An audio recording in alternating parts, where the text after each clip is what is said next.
Hello and welcome to Biz Talks, wherein we are in conversation with tycoons of today. I'm Omkar Chaudhary, and let me give you a glimpse about what we'll be discussing today. So, we have seen a tremendous downfall in the Sensex and the Nifty, basically in the stock market around 23rd of March.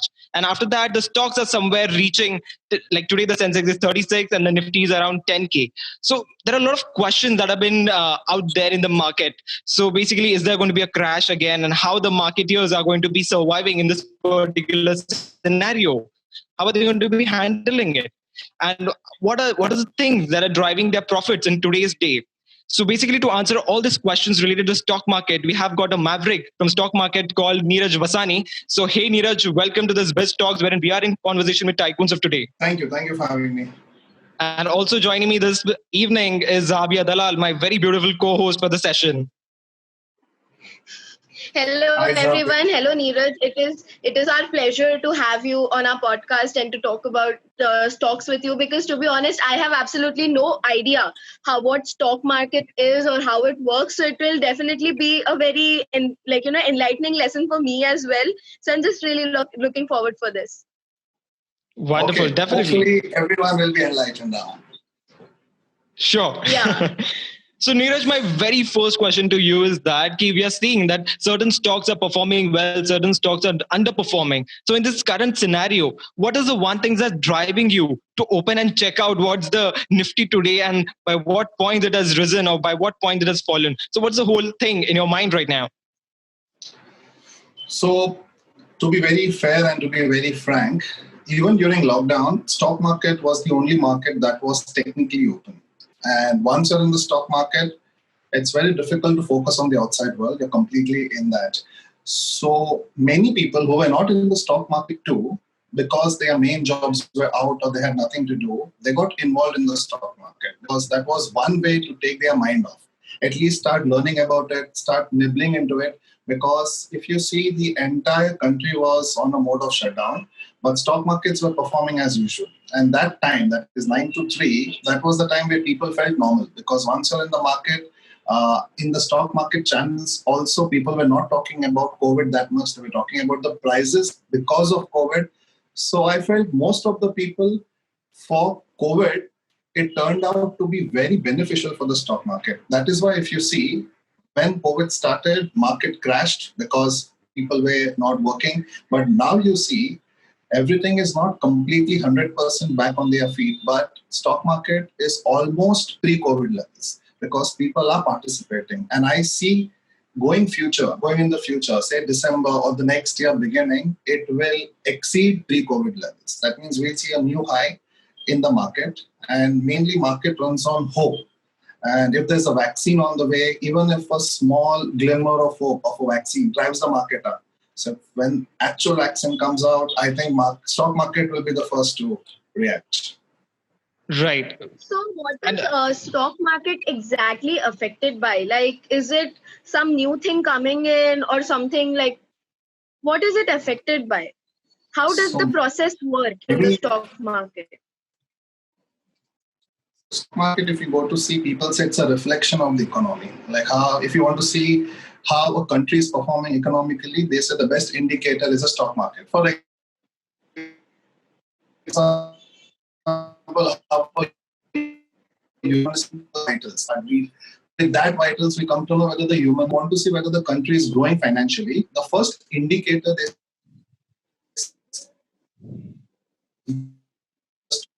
market. In fact, market is the snapshot of the country. And how does it work is all the companies are listed, and if I put it in simple words, you take a share in the market. That is why it is also called as a share market. You get a share of that company. So when you buy a stock at a certain price, if it goes up, you make profit. And if it goes down, you make loss. It is as simple as that. It is binary, 0 or 1. So you buy it at a particular price. If it goes up, you're in green. And if it goes down, you're in red. That is a very small way to look at it. But generally, there are a lot of indicators and factors which factor in over there. But for a normal person, the people who trade look at the price they bought it. And after that, if it goes up, they sell it, book their profit. If it goes down, they hold on or it's a loss. It's a very simple game. Many people call it gambling of sorts, because ultimately you're relying on the market to perform up or go down. Right. So there are a lot of theories against it. I have given many talks that it is not a gamble, but stock market never fails to surprise everyone. So yeah, so this is a snippet of the stock market. Well said. Right. Well said. And the very next question that I have is that when we speak about around 23rd of March, we incurred a lot of loss. There was a crash, ultimate crash in the market that was seen. So what was the first thought that came to your mind? So like, how did you deal with that entire scenario?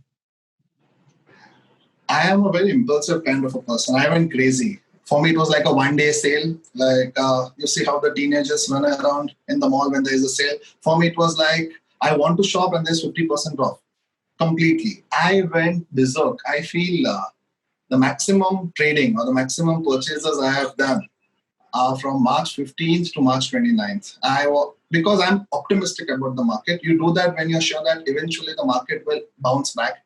And every fall, if you see seasoned stock market investors, every fall, they rush and they buy the stocks because it's too good to resist. It's too tempting. And if you want something, and if it's on 50% sale, it's all the more reason to go and buy it. So I think March end, the people who went out and bought stocks were all seasoned investors, and all the new investors who were a little skeptical, I think they missed the rally. They missed it completely. They thought it's the end of the world, but that is how seasoned investors survive. They suck the blood out of the new people and take their money. Very modest way of putting it, you can say. Right, right. And I would say that what's your favorite candle pattern then in this scenario?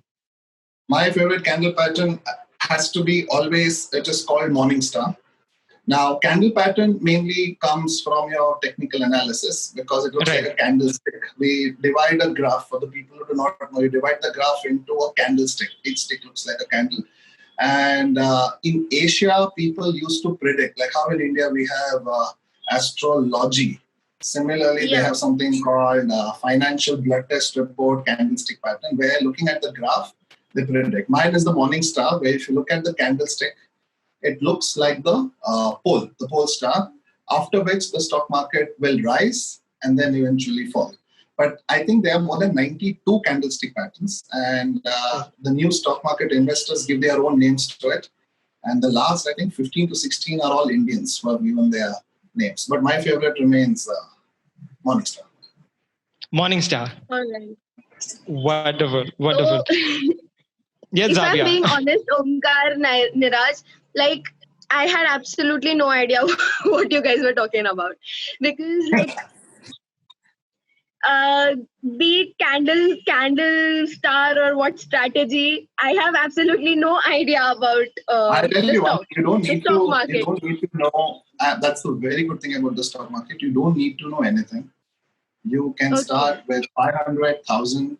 You buy the company which you feel is going to work at ground level. For example, when the lockdown started, my main video that was on 24th, I told them FMCG will perform because even during lockdown, FMCG is required. And if you feel like brands like Dabur, HUL, ITC, you know that they are going to perform even in the lockdown. Right. I went ahead and I bought FMCG, that is fast moving consumer goods. I knew that these stocks will definitely perform because I was buying it. That is why if anyone is entering the market, you don't need to know all these fancy terms. You just analyze your day from morning to evening, see where you are spending money, on what product are you spending money. For example, toothpaste, breakfast. If you see HUL, ITC, they are ruling our domestic space. So I knew that in lockdown, when people are home, people will consume a lot. And if you see all these stocks, they rallied. And I knew that aviation stocks won't perform. That anyone could have told you that flights are grounded. Aviation stocks are not going to perform. So at that point of time, no one was going to buy Indigo, or no one was going to buy Jet Airways for that matter. So even a common sense as a consumer, if you're a smart consumer, you can be a very smart investor. So that is what majority of the people don't even know the fundamentals. They don't even know the full form of a company. When we talk about HUL, ITC, they're like, we don't know, but they make the maximum money out of it because they know that this is performing. And many people whom I know, they go to the supermarkets, they sit there, they see what people are buying and which brands are working, and they replicate it in the stock market. So many people have their own way of buying. And let me tell you, stock market cannot be tamed by numbers. Like we have candlesticks, we have algorithms, we have artificial intelligence now, but it runs on emotions. And if you have one negative sentiment in the stock market, one negative news, nothing to do with numbers, market reacts very badly. Market reacts very badly. So basically, it's like your better half, like your girlfriend or a boyfriend. You need to keep pampering, you need to give attention. If you don't give, it goes away. So you need to, Right. and you need to spend money on them. You need to spend money. So yeah. Yeah. And Neeraj, once you said about this aviation industry, talking about Indigo shares or the aviation industry which is out there, which will be underperforming because there are no flight journey that have been taking place. On the similar note, there is IRCTC, there is Railway Nigam, Rail Vikas Nigam, and the railway shares which are seem to perform better today. Like it's almost a journey from, it had been to 800. Currently it is in 1,400. Like I'm a Correct. keen into stock markets and I do deal with stock markets, and hence I think we can connect over it. So what is this whole Yes. scenario? Even the railways are not working and still IRCTC seems to touch 1,400. See, this actually, you can touch base on the point I said, it works on emotions. For example, when the announcement came that now the trains will start working interstate or will transport the migrants via train, hardly 7 to 8 trains per day, hardly 7 to 8 trains.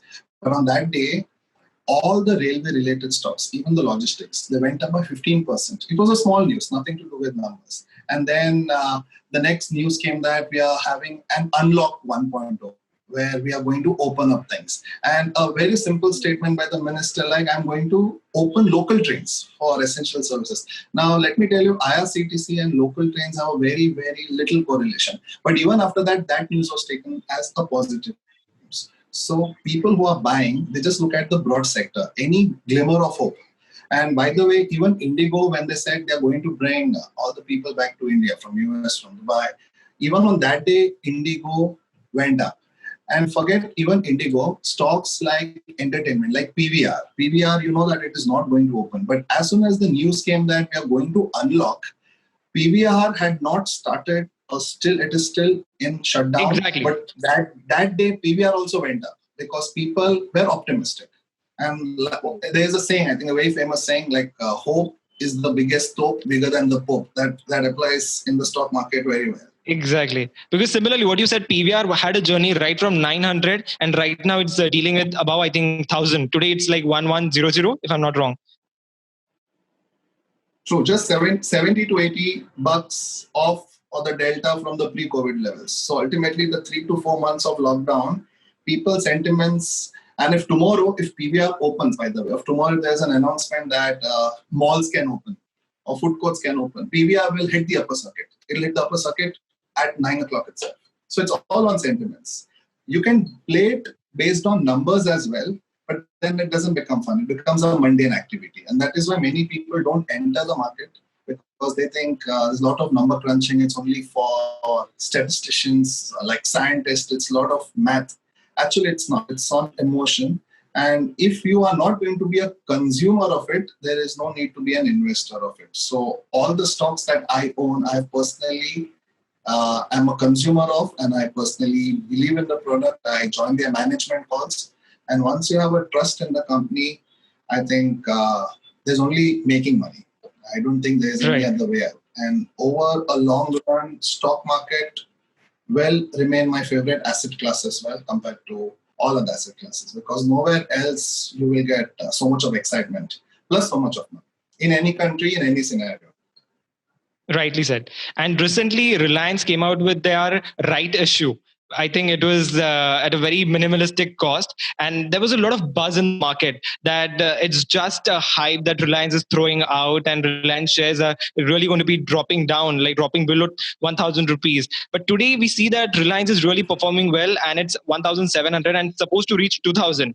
So what is this whole hype, and how is this whole hype created? So what is that one thing that drives the entire market? There's something called speculation. The people in the market will understand the word. Now, there are a certain set of people who are called pro-Ambanis. Means they buy only Ambani stocks. And by Ambani, I mean Mukesh Ambani. And they blindly buy Reliance, and they don't buy any of the stock because they trust Ambani brothers so much. Even the people before them, their parents, used to buy Dhirubhai Ambani stocks. They don't care where the stock is, but they know for a fact that Reliance will outperform and Reliance will thrive when others are struggling to survive. And Reliance, let me tell you, Reliance is a single company which has made millionaires and billionaires out of ordinary people. They are not invested in any other stock. And if you take a time frame of 18 months, Reliance has given the best returns compared to any other stock in the world. Okay, we have so many stock exchanges. That's why people, even at this price, if you see 1700, just 2 months back, it was 980. People are saying it will not touch 1000. Now it is 1700. Now people are saying it will reach 3000. Even at this point of time, the same people, if they have extra money, they will still buy Reliance only. And Reliance has such a great affection and fan following that people who buy it, they do not look at the price. They just buy it at whatever price it is available at, because that is the fan following Ambani has created. And because of which, unfortunately, because of ignorance, there is a company called Reliance Communication, which is of Anil Ambani, which is not working. Reliance Communication is not working. It was 70 paisa. Today it is almost 1.6. It has doubled. It has doubled more than actual Reliance. But people do not understand the differentiation. And many people think both are brothers after all. Mukesh will give it to Anil and our price will go up. That's why even Reliance Communication does not have a single active subscriber. It rose by 100% in 1 month because of the Ambani war. And still today it was in green. So that is the sentiment. Right. And Neeraj, you tend to tell me that when there was a huge loss, there was a crash in the market, you tend to buy a lot of shares because, as you said, you're a maverick in market, and that's the reason you believe that the market has a future and it's going to evolve. So there are other speculations in the market which are made that definitely the Sensex is supposed to fall. There's going to be again a crash in the market, maybe one in a month's time or maybe in a 2 months time. So there's a lot of buzzing that is going around that there will be a crash in the market and it is really going to be underperforming than what it had performed on 23rd of March. So what's your take on this whole crash ka buzz which is there in the market? If you go to see it from crash point of view, I feel the crash has already happened when COVID happened. And after that, we have bounced back. So people who are very technical, they should understand there is a difference between a crash, correction, and recession. They are three different terms. All mean almost the same thing, but actually not the same thing. So right now, what the market will go through will be a correction. Correction is where market will fall down by 10% of the present value. Okay. And recession will be 20% below and crash will be 25% below. Therefore, from today, if today the stock is 100, tomorrow it becomes 90, it is not called a recession. It is called a correction. So I think going forward, we'll see one or two corrections, but I don't see we'll see a recession and we'll definitely not see a crash. And if COVID hits again and if there's a lockdown, we'll see a series of corrections. But when the stock market goes down like it did in March, many people come out and buy it again. And you know the stock market, when people buy, it goes up anyway. So I don't think people will allow the market to go down now. I don't see it happening, but you know, market never fails to surprise. But I personally don't see it happening. And I would suggest anyone and everyone who's listening, please nibble in when the market drops because it is a very steady market, and especially with the Make in India and Atmanirbhar objective of the government, Indian companies are definitely going to outperform compared to the rest of Asia or the rest of the world. Right now is the right time to be invested in the Indian stock markets.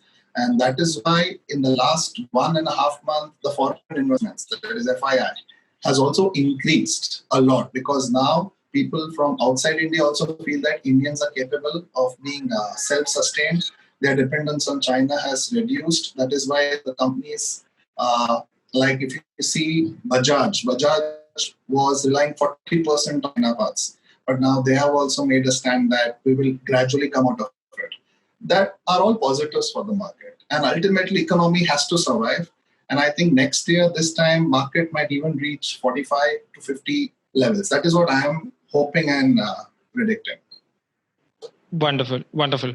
And Neeraj, what would you comment about the current situations in the market? Because market is not dropping, nor it is rising with that pace the pace that we had it in January 2020. So, what would you comment about the current scenarios that we're seeing it in the Sensex? The stocks certainly they are performing good. At times, they're not performing good. So, what would you say?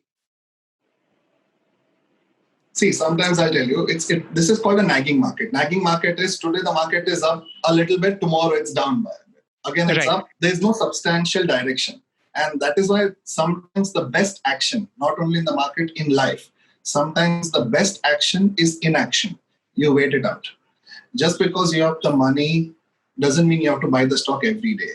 Many people wait 6, 7 months, 1 year, 2 years to get their price. And once that price comes, they just pounce. For example, on March 23rd, March 24th, many people were waiting since Jan for this correction because from Jan, people were aware that there is a virus. They did not buy anything in Jan and Feb. But as soon as the market crashed, they bought everything in a single day. You have to wait for that particular moment. That is why right now, if you see market goes up one day and whatever gains it has, it loses in the next day.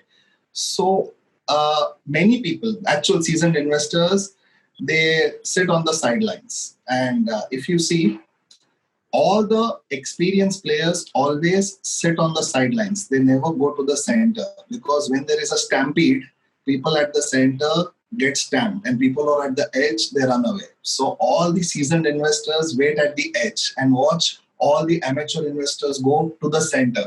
And if there is something to pick, they go. But if there is a stampede, they are the first ones. So they often escape unhurt. And there's also a saying in the market, either it is Tare Zameen Par or it is Sare Zameen Par. So it is either one. So in both the cases, you have to perform whatever. And there are other slangs also like Nifty. We have Nifty, the abbreviation of Nifty. People say no income for this year. So that is one when the market is not performing. But those are the things. But I'm very sure people with deep pockets are still waiting for one more correction. And Right. when the correction comes, I think they will again pounce.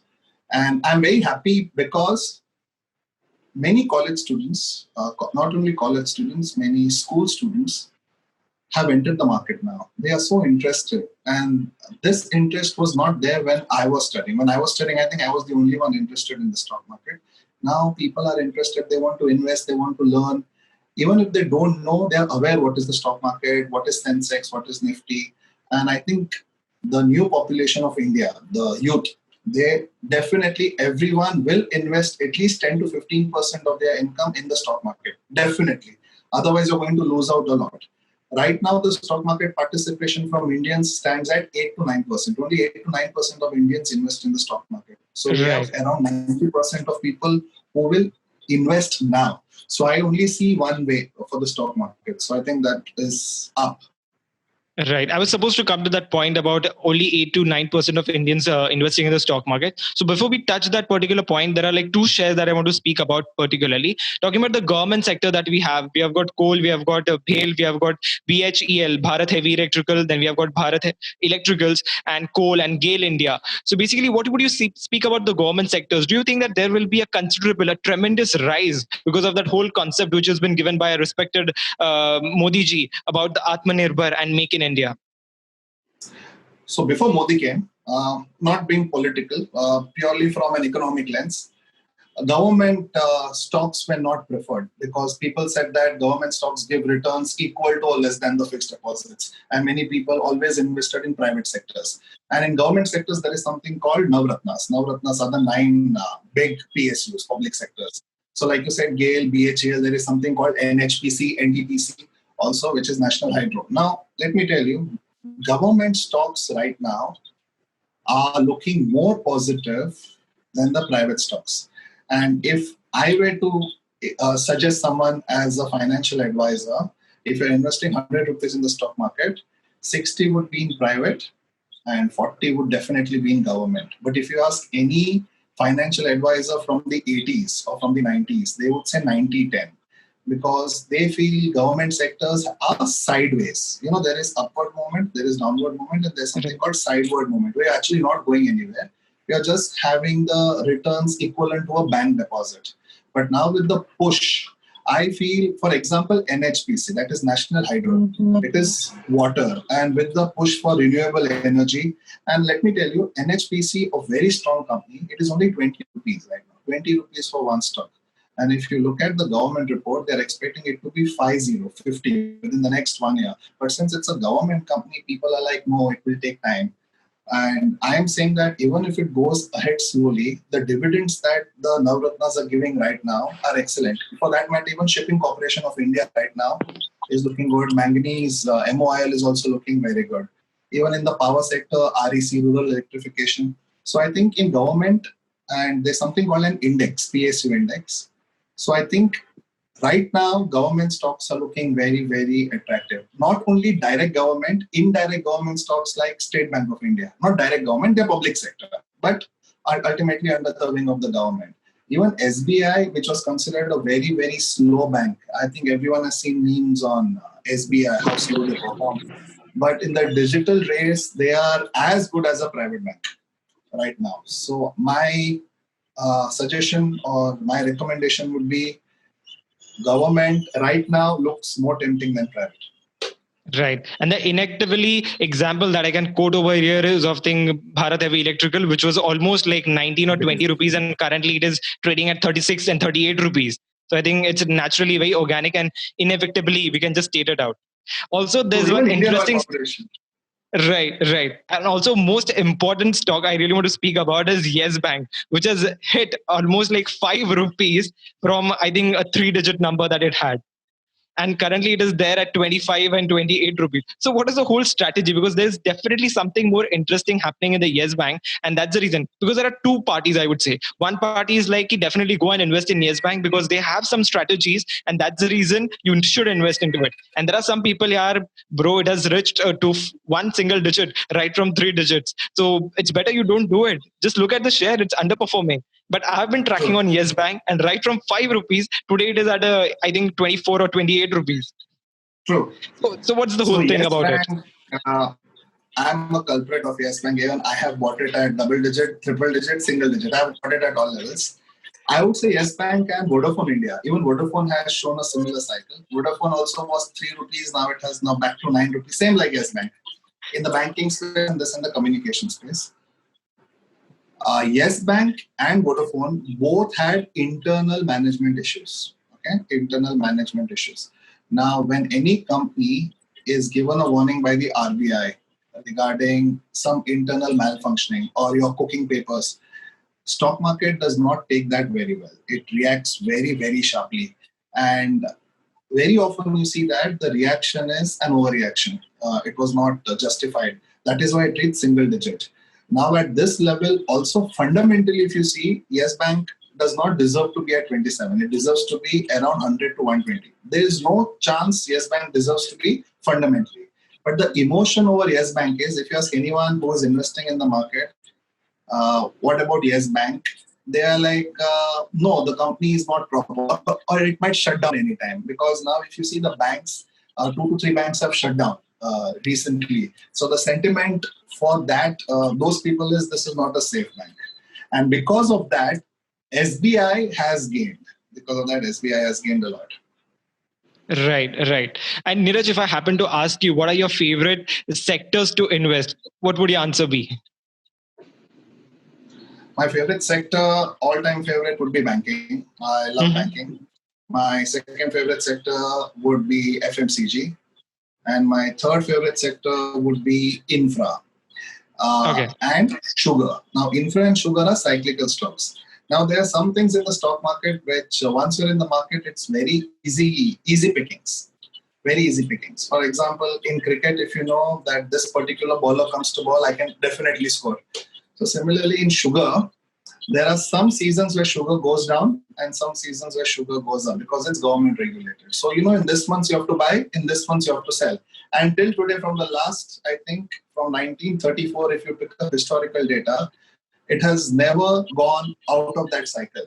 So in one cycle it goes down, other cycle it comes up. Similarly with infra. So people who are invested in the market, they take advantage of this. Not only sugar, there are many stocks like that where it's a cyclical pattern. You can predict up to I can say 80 to 85% accuracy, you can definitely predict what is going to happen. And I think people make a lot of money with that prediction.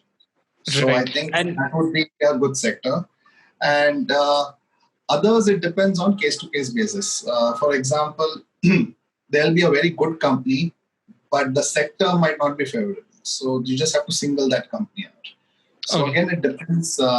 If you look at it sectorially, or if you look at it in stock market, it is called micro and macro. Micro is very individual, and macro is the overall perspective.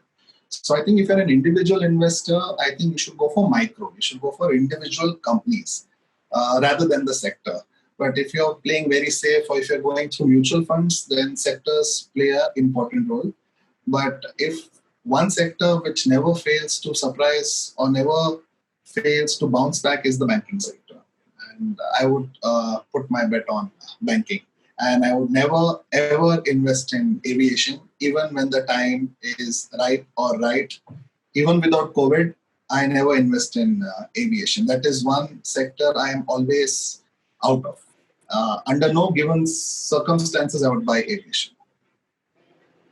All right, all right. And also speaking about gold sector, like there are so much of gold equity stocks which are out there. It's talking about PC Jewelers, which was almost out there like 11.35 rupees, and currently it's there at 17. I mean, the markets are not have opened, but still there is an increment in the stocks. So what's a quick brief would you give about it?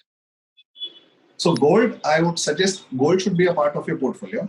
Definitely. 10% to 20%. Usually it is 10%, but I would say gold has to be 20% of your portfolio. But in gold, not in the stock market. You invest in gold through ETFs, exchange traded funds, or you have a gold mutual fund which invest in ETF. Or if you are very particular, you buy physical gold, which is the least effective way to buy gold. But I would definitely buy gold via the ETF route, which is pure 100% gold, and it is gold, not with any underlying company like PC Jewelers. And there are some companies which are related to finance and gold both, like Muthoot Finance, Manappuram Finance, which are actually financial companies, Right. but they rely on gold.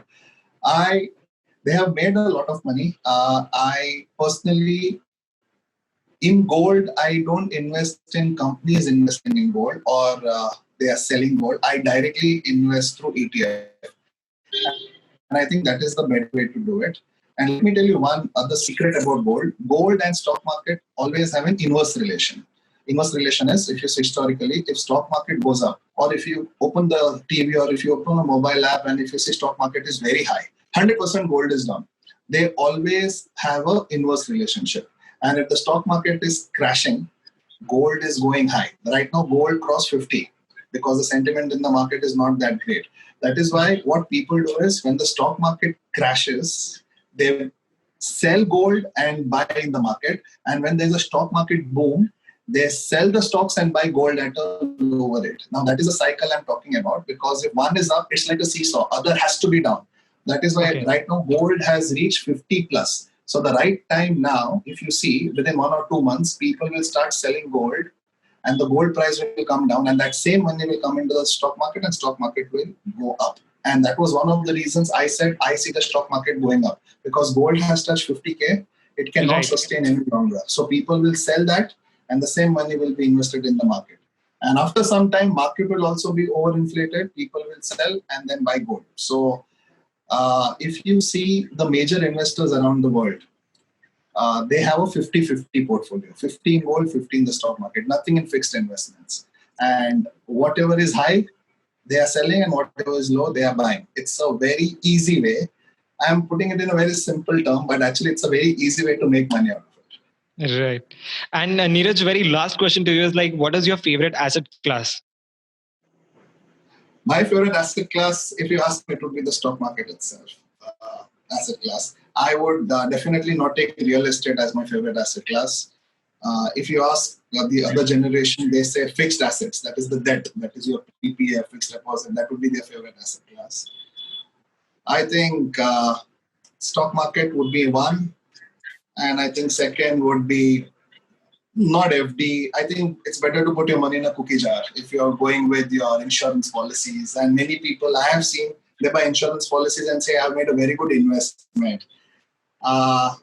Thankfully, they are not like in close contact, otherwise they get a smacking. But fine, I would say for youngsters especially, my favorite asset class, and everyone's should be diversified. But I think you yourself should experience all the asset classes. Now, just because I'm saying I don't like real estate or I don't like gold, you personally have to divide your money into equal buckets, invest. You yourself should experience it. And like they say, different strokes for different folks. Many people are making money out of real estate. Many people are making money out of insurance. It depends on you.